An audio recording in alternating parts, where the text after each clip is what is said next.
穆达夫，他怎么在这儿啊？我怎么知道？我还想问你呢。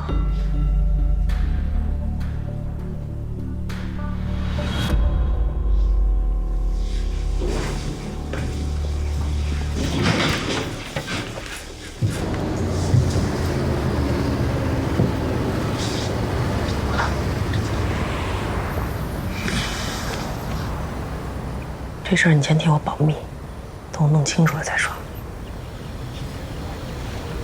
好。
是不是每次碰你，我得先找人算算日子啊？好烦。具体的烦，抽象的烦啊。表面上是1、2件事情引起的烦，但这2件事情引发了更大面积的烦，就像被虫子咬了一小口就引发了全身过敏一样。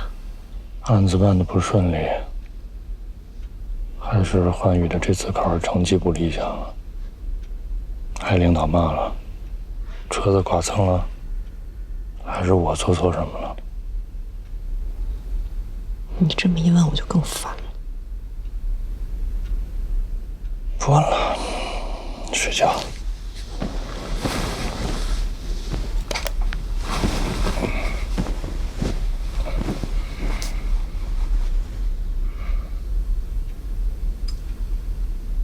我在调看莲湖大酒店许山川开房记录的时候，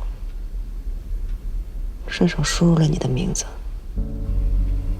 我发现你在莲湖开了2次房，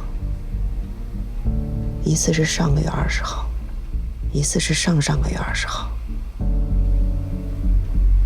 准的就像来例假。因为这个房啊，嗨，那房间看来是跟小胡他们打牌的。你确定？不信查监控去。监控保留不了那么长时间。你要是没把握，可以再回答一次。喜欢听我重复啊？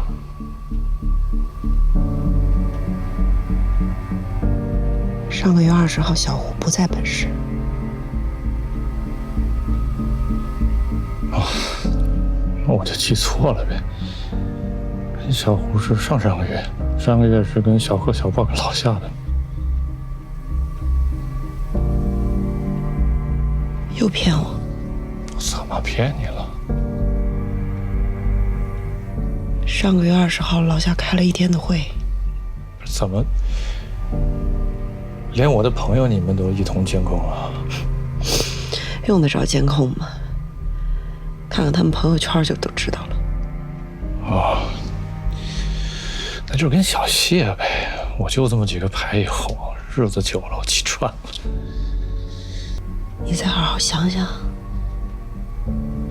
投案自首会从轻处理。拜托，我是你老公，我不是案犯。老公不说实话就是案犯。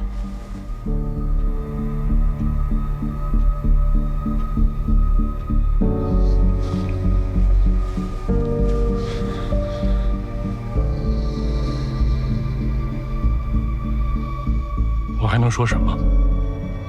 我已经气得无话可说了，心里不禁涌起一股鲁迅式的悲哀，仿佛天底下没有说理的地方。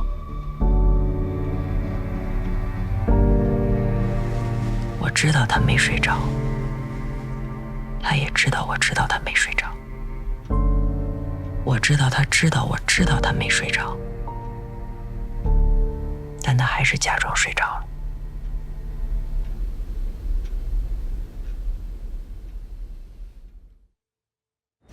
朋友走了啊，拜拜，拜拜。慢点开啊！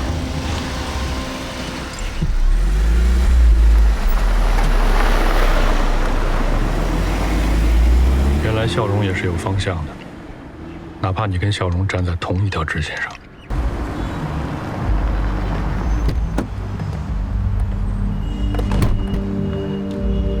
谢谢。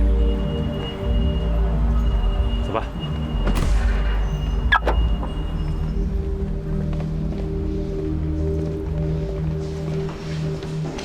哟，穆教授，赶紧加餐了。好几天没回家了。妈妈，你怎么来啦？我来给你送饭。哎呀，谢谢宝贝。可是妈妈已经吃过晚饭了呀。吃过了也得吃，不然爸爸就白做了。我看看给我送什么好吃的了。哎呦喂，我来，还热着呢。我来。哎呀，看看还有什么呀？谢谢宝贝。你看看你，眼睛都熬成什么样了？熊猫眼。我就是干这行的呀。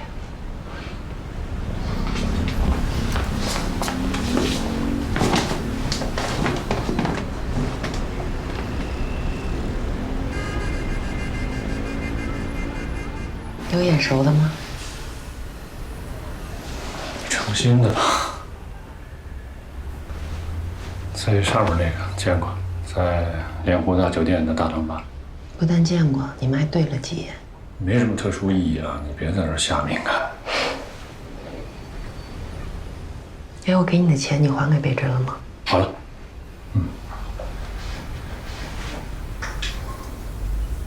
睡着了。让他睡会儿吧，他太懂事儿了，心比大人还累。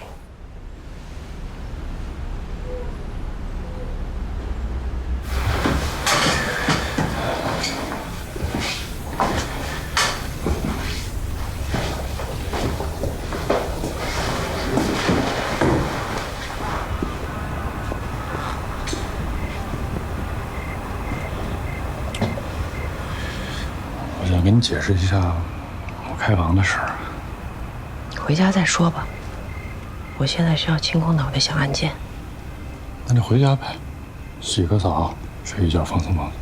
今天回不去，明天再说吧。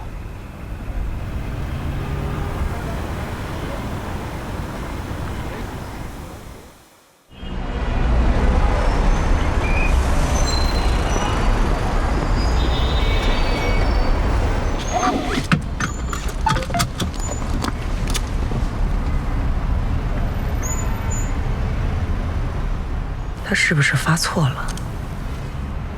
如果发错了，倒是个抓他现场的好机会。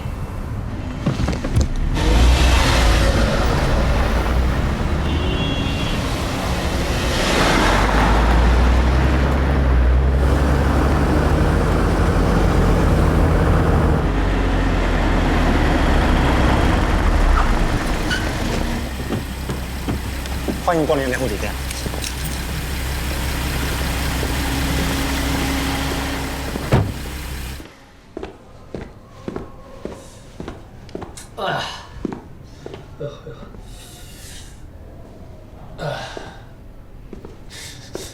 你再使点劲儿。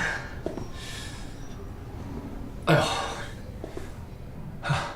美，穆大夫，你忘了你老婆是警察了吧？你别多想，这都健康。赶快换衣服，找人给你放松一下。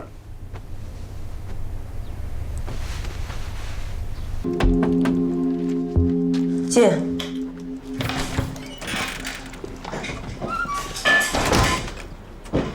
冉姐，你昨天回去抽空问姐夫了吗？昨天太晚了，回去他都睡了，没来得及问。幸好你还没问，我忽然想起来啊，按规定你应该回避才对。难道你怀疑穆大富是凶手？我不应该怀疑他，可是为什么那么巧啊？他不仅跟夏冰清先后来到莲湖大酒店的大堂，而且夏冰清离开之后5分钟，他也跟了出去。这会2个人都在监控里消失了。你太高看他了。我非常了解穆大富这个人，给他100个胆儿，他也不敢杀人。我不是不信你啊，姐。你不是一直教我，不能放过任何可疑人员吗？没毛病。所以我觉得，所有同时间段出现在大堂的人都是咱们的调查对象。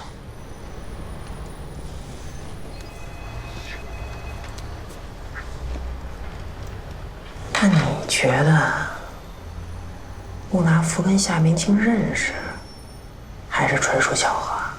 你先想一想，那天晚上姐夫是什么时候回去的？那天不就是咱们在庙前街小超市救人那天？收留警察，大半夜的怎么还洗什么衣服？你朋友喝多吐我身上了，洗洗。是挺奇怪的，大半夜洗什么衣服呀？洗衣服？洗什么衣服啊？洗了他的长裤。凌晨1点回家还洗衣服，他之前这么干过吗？从来没有。冉姐啊，要不然这样，交给我们去调查一下。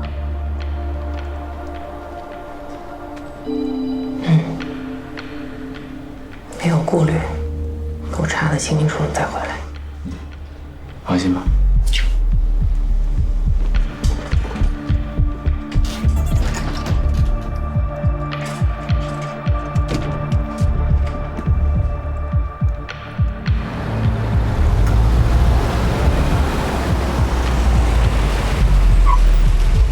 你好。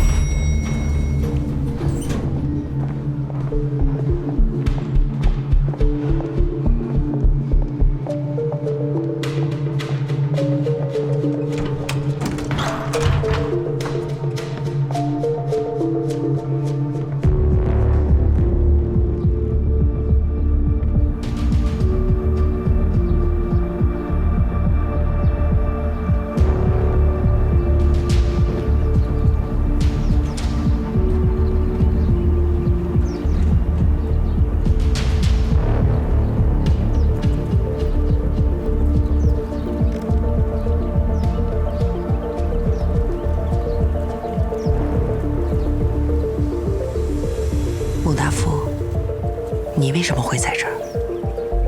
难道你认识夏冰清？进。冉姐，我们调查清楚了，15号晚上，穆教授他父亲生病去医院了，晚上8点他去看了他爸。有事聊小韩吗？来，跟我来。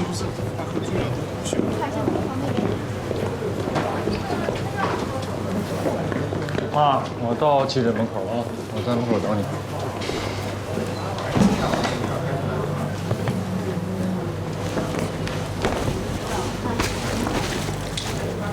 哎呀，这大富，你可来了。这急诊室有一个凳子，是一个受伤者能坐过的。姐夫坐下去之后，才发现这上面有血，他就把裤子弄脏了。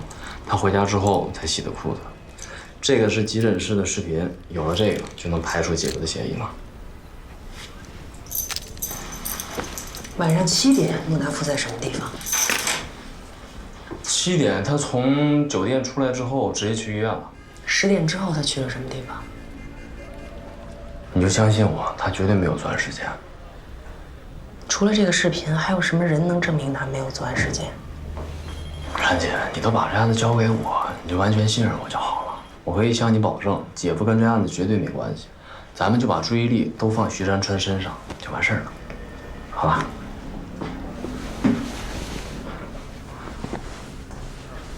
天伟啊，你没结婚吧？没有。如果你结婚了，你就应该知道，男人都有一些不想让老婆知道的秘密。我又不是你老婆，但你是我老婆的下属。难道在你眼里面，你的秘密比一条命还重要？我不是这个意思。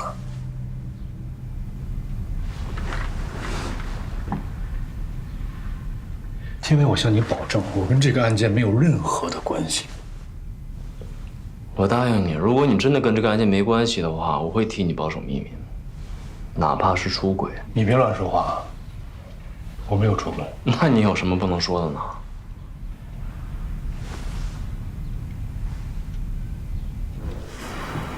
邵天伟，你是在替穆达夫保守什么秘密呢吗？没有，我替他保守什么秘密啊？我告诉你啊，你这人干不了什么坏事儿，也说不了瞎话。我真没说瞎话。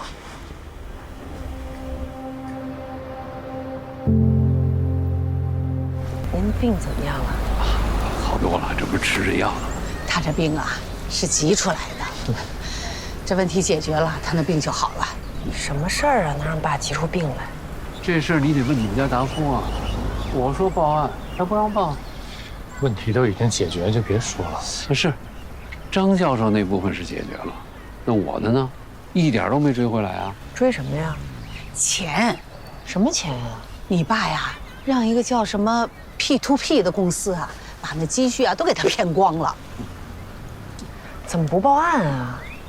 达夫不让我们报案，说家里有个警察还被骗，说出来都丢人。这不是今儿我们俩商量着，怎么着也得把这事儿跟你说一下。这么大事儿你也敢不告诉我？穆达夫啊，你可真能瞒啊！怕给你添麻烦。再说了，这老板都跑了，报案没用。那也不能不报案啊！很多人报过案了，被骗的不是爸一个人。爸被骗了多少啊？东东啊，这不光是钱的问题，诚信，诚信呢？你瞧，这一跟他说钱啊，他就跟你说其他的。我跟你这么说吧，他这辈子的积蓄啊，全都让人骗光了。他还跟人张教授借了20万。前些日子，张教授催他催得急，这他急病了。这还是达夫给他解决了这20万，他这病啊才好转。这么严重啊？行，我知道了，明天我回局里问问这案子。行了，咱们回家吧，回家吧。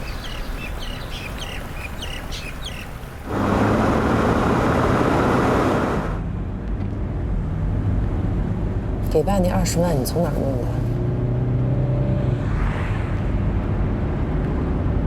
天伟没跟你说呀？没有，难道他办案不需要跟你汇报一下？没说细节。行吧，那我就把车停了，踏踏实实跟你说吧。别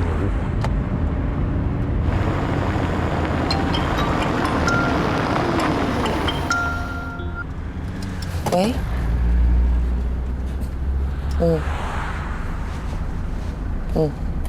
知道了。处理一下工作。喂，今晚几队值班？勇哥在吗？让他等下回给我。说吧。这叫打开天窗说亮话。15号下午，爸这边呢急需20万现金还给张教授。你这也听说了嘛，这钱是被骗的。我不太好意思跟你张口要，想着说跟朋友借吧，就打了几个电话，几个人全都支支吾吾的，我就特别烦。这时候贝珍把电话给打过来了，说是来出差，问我能不能一起吃个晚饭。就是那女作家。对，是那女作家。